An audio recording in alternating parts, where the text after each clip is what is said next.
What's up, y'all? My name is Haiqeem, and I'm actually from Oklahoma City. Loving your fit. Who you fit by? Like, what inspired you to just put your fit together? My personal stylist, his name is Rob. We call him Fits by Rob. You can find him on Instagram. Man, shout out to Fix by Rob. Shout out to Fits by Rob, my personal stylist. This is his style. I saw him going by one day with it, and I was like, teach me everything that you know. So that's what we do. He actually chose this ensemble here.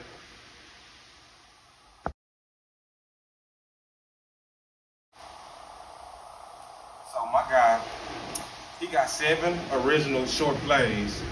7 original short plays. Incredible. Thank you. What's the backstory to you creating just seven original plays? So where are the backstory, all right? Well, I'm that kind of person where I can just be sitting there, and I like to people watch a lot. So you just see somebody go by, and I can just craft a whole story, a little climax, denouement, etc. Be like, this is happening with this person, that's happening.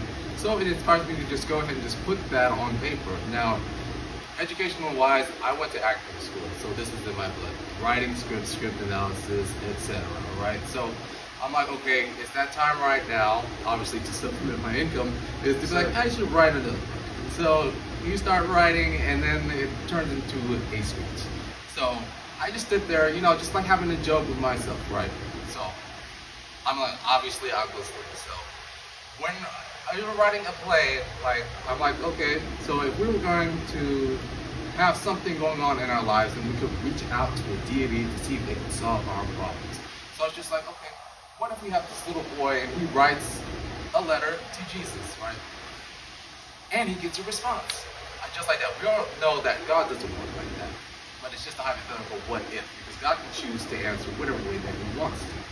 So some people do get letters, some people get a holy book, etc. So why not in this scenario, he write a letter and actually get a response? So yes, I did do my research to be able to give the answers that Jesus would give if given a letter by an inexperienced individual who was just asking him to heal his grandmother.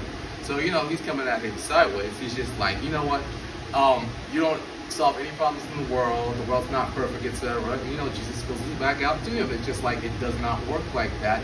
I am not a magician. I don't do tricks for you, all right? You have to be able to earn your way and learn from your mistakes. You have to learn from your setbacks. You have to learn from your successes. Like, everything that happens to you, like, as we continue to move forward in the world, you have to just be ready for it, because each of our experiences are different. So that's what that's about. So, spoilers, yes, Jesus does heal his grandmother, and Timothy is able to make better decisions in life about what it is that you say to people, how you approach God, how you think about God, how you think about life in general.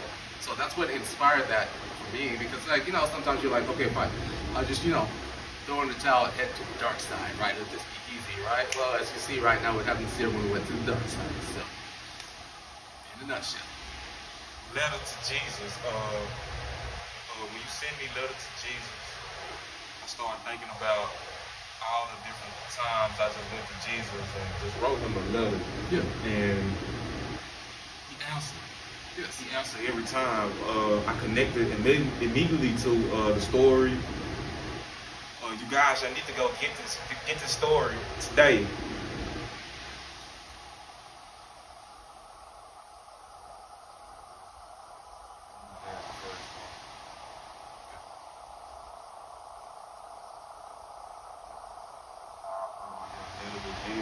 I was just going through it. I'm like, man, it's like I got a nephew who was just like me.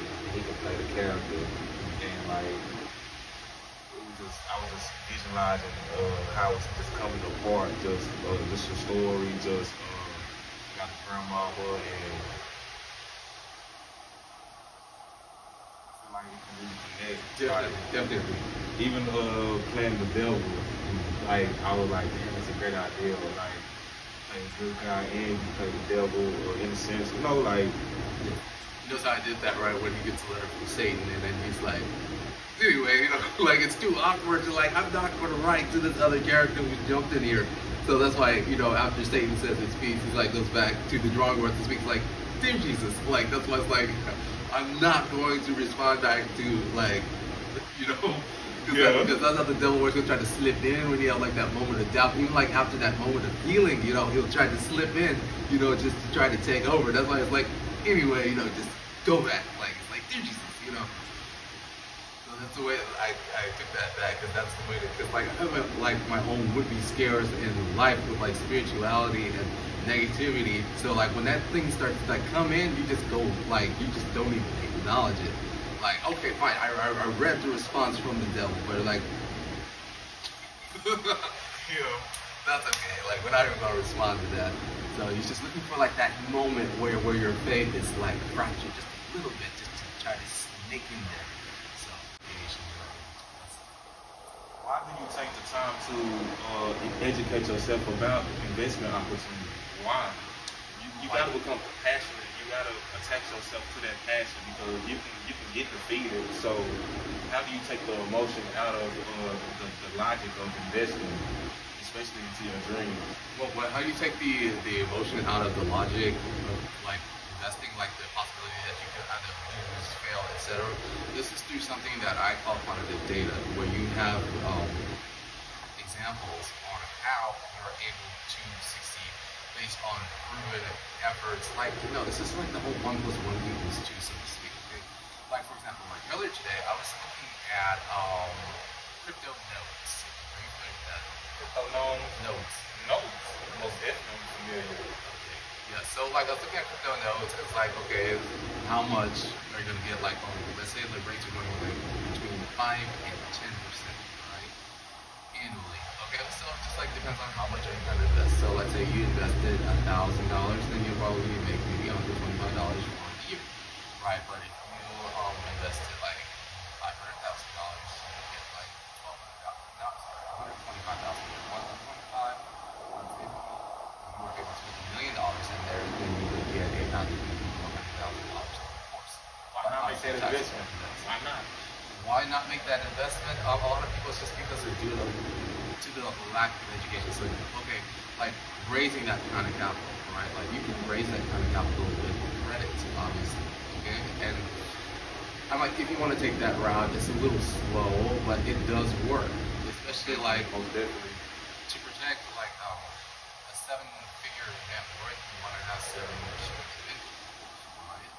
So why not make that one of them? Especially if whatever creditor that you're dealing with, especially when it's coming to sums like that, you definitely can get a year until you're able to return it and then some. Okay? Why not have a form of insurance?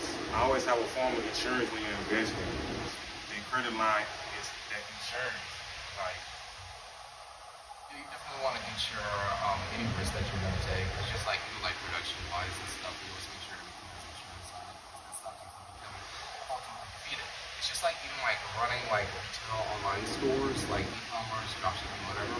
Like you definitely want to have that insurance on there when it comes to the chargebacks, because sometimes the entities that get in there, they start buying stuff. You know, maybe a month goes by and everything starts to roll back, but you're still out of product, and they find out they're going to take that out of your account. So definitely want to be able to have that insurance on it before you even start. But then again, when it comes to like insurance, like transactions, businesses, it's really not that expensive. It's cheaper than automobile insurance. So it's something that everyone should also into capital. I love it. The best capital I love raising is end-to-end capital. I like creating a product, like a different product, like your short story, and just getting active, just getting in the streets and just, hey, would you support? Hey, would you support? Hey, can you invest into me? Hey, can you invest into me? It's funny. So I was kind of lost with this one, and exactly. So the reason why you were lost with this one is that we see this individual here who is smiling wickedly at this other individual who's crying. All right. So where we're getting them at is we're in the middle of a conversation where we just come in. All right. So obviously there's the deal that's being proposed by our smaller friend here who is crying, and our larger friend is money back, so he's got money. All right. But the thing is, he's quizzing him and he's pulling his leg at the same time.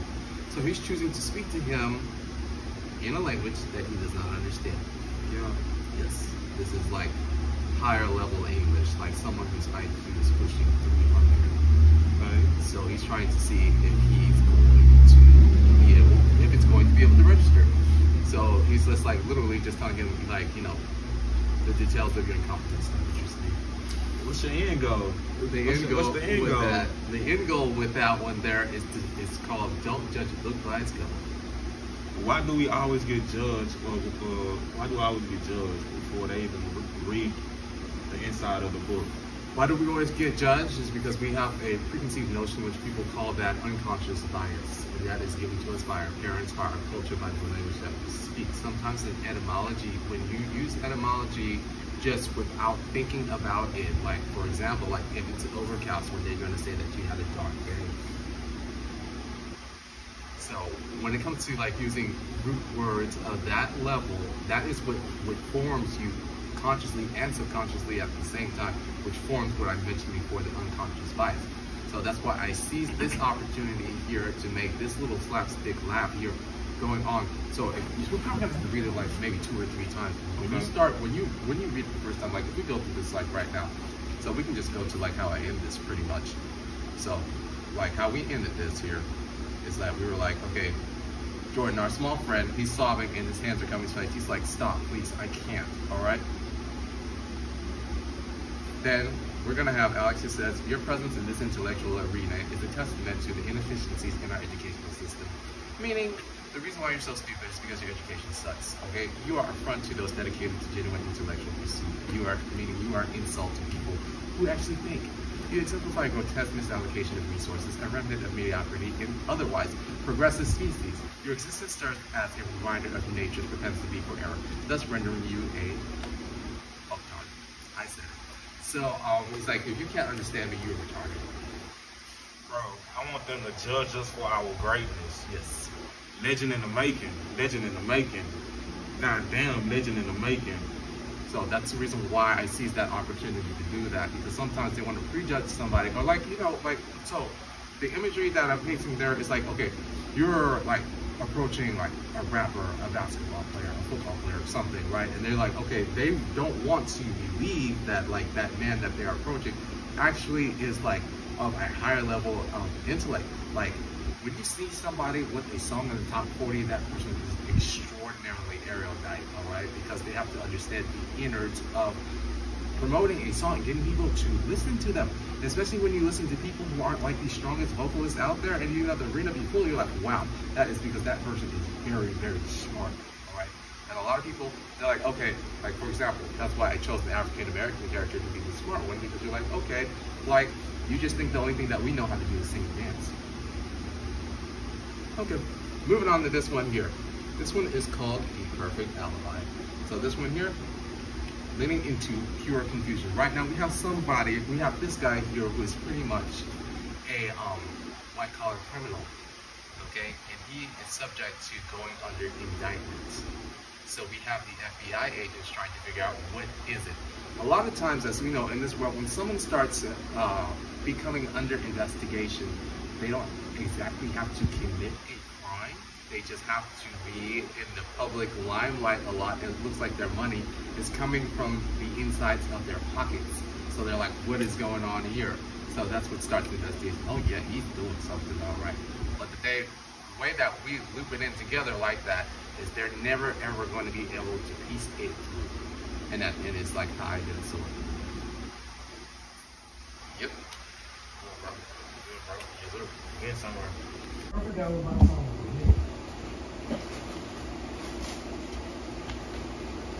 So the perfect alibi. The perfect alibi. The perfect alibi. The perfect alibi. So in this play, we got someone who is a white-collar criminal. I named him Elliot Hayes. You know, charming, 30-something years old, but now he's being pursued by Detective Emma and Sarah Ferguson as well. And Michael, you know, he has an accomplice too as well. So like the thing is here with this perfect alibi is like, okay, so what is an alibi? Usually when someone's being like accused of something, it's like, where were you at this time while this was happening? If they have an alibi, that is grounds for no longer pursuing something, okay? But it's the perfect alibi. It's because this is very murky, because the way this guy works is almost like a ghost. So it's like, okay, I know that you were here, but I didn't see you with my own 2 eyes. So you literally are telling me that you were over here, and there's someone else who's kind of can confirm that, so you're leaving me guessing. So that was the point of that, the perfect alibi. So as you see, like, he's wearing the finest of clothes, obviously riding in the finest of cars, you know, because he is up to something. Like I said before, you don't necessarily have to be outrightly doing something bad sometimes to be fall under an investigation. It's more so if it is pronounced, then they're like, okay, where is this coming from? Especially if this person is not known for having any sort of skill, talent, business, etc., and it looks like money's just coming out of their pockets, then people are going to be like, okay, who is this? Why is this happening? So he's like 2 seconds from an indictment. So, long story short, as we get to the conclusion of this short play, there's nothing to be found. And we have Elliot by himself in his skyrise apartment going, so what? So he really had the perfect alibi. That's right. You really have the perfect alibi. Because it just leaves you with a big question mark. Okay, following along to the next short story. We living in the ghost, the digital era where people are hiding behind screens, hiding behind technology. Digital ghosts. Kind of. Almost. Because, you know, we're all that person behind that screen these days with FaceTime and video call. But this one's a little bit different. As you see, this is an old yellow computer. Like us millennials, like this is what we grew up with. Like this old yellow dial-up computer, all right? So what we have is like an IT analyst professional, like in his 30s, you know, who is just clearing out all inventory. So at his job, like, you know, pretty much almost every corporation has an information technology department. It's just like process resolution of computers. So pretty much he finds this ancient computer back there, and he's like, I wonder if this works, pretty much himself, because it's like, wow, this is old. You know, curiosity killed the cat, plugs it up. You know, it's like, does this work? And as the computer starts to boot up, he quickly discovers that the computer is haunted. Yes, the computer is haunted. So how does that work? It's sort of like the concept of like porcelain dolls or anything that's made out of clay. Sometimes like a human soul can attach itself to it, like if it's at unrest. That is the theory. So in this case, the human soul has attached itself to the old computer. And the old computer, the girl inside of the old computer, wants him to get someone to be able to help solve her murder.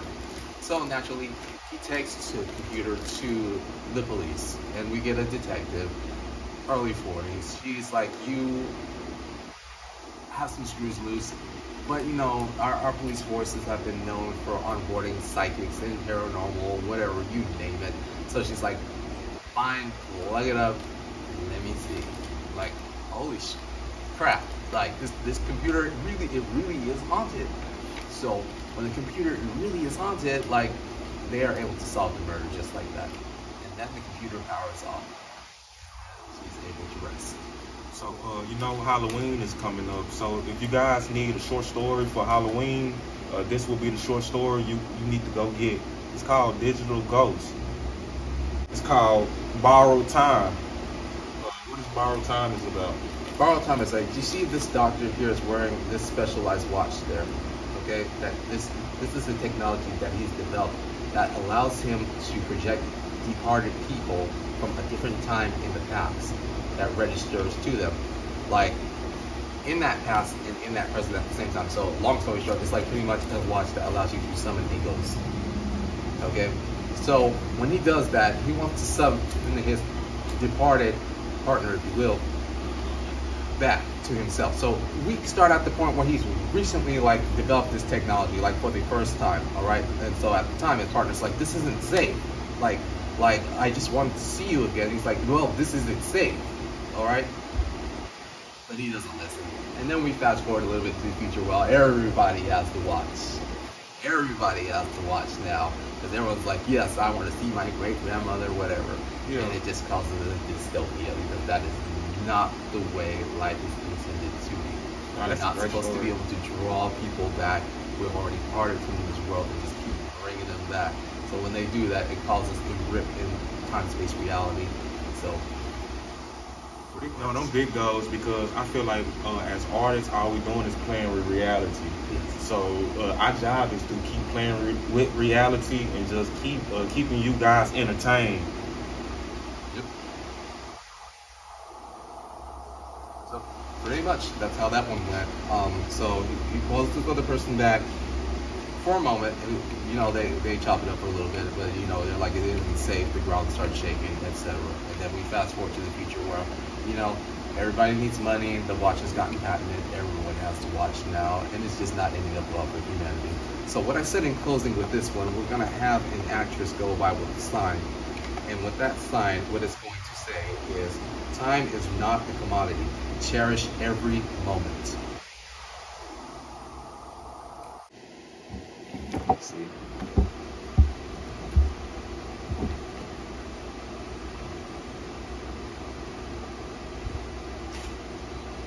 That's a nice one.